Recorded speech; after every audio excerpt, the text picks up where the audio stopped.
Армысыздар, бүгінгі сабағымыздың тақырыбы ауыспалы осы шақ, ауыспалы келер шақ. Переходное время глагола.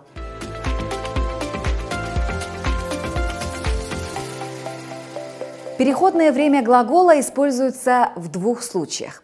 Если говорим о действии, совершаемом обычно, это называется ауыспалы осы шақ.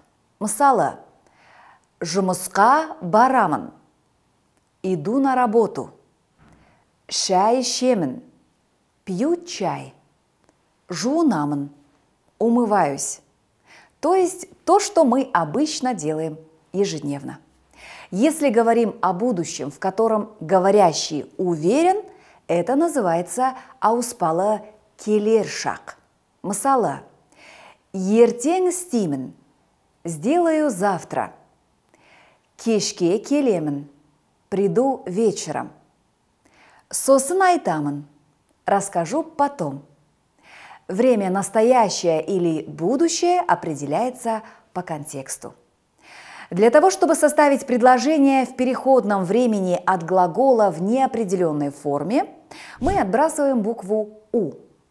Затем добавляем суффикс «а», если основа глагола твердая и заканчивается на согласный звук.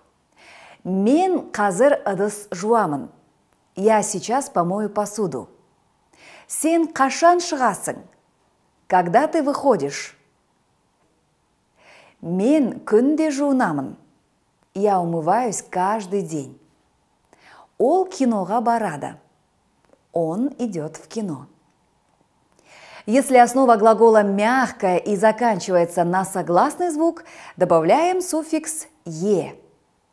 Мен қазір киінемін. Сейчас я оденусь. Сен кешке келесің бе? Ты придешь вечером? Мен кейін сөйлесемін. Я поговорю потом. Сіз қалам бересіз бе? Вы дадите мне ручку? Мен ертең жауап беремін. Я отвечу завтра. Если основа глагола оканчивается на гласный звук, то добавляем суффикс «и». После суффиксов добавляем личные окончания. Мен ылғи музыка тыңдаймын. Я постоянно слушаю музыку. Мен күнде үй жинаймын. Я каждый день убираюсь. Сен нешеде ұйықтайсың?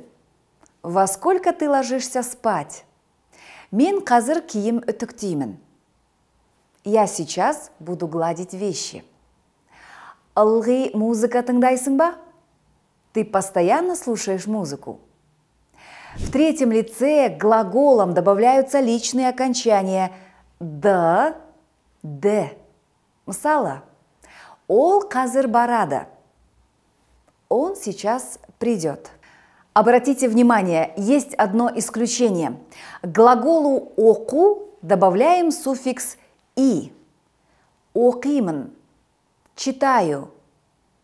Оқисың, читаешь. Оқисыз, читаете. Оқиды, читает. Итак, запоминаем окончание.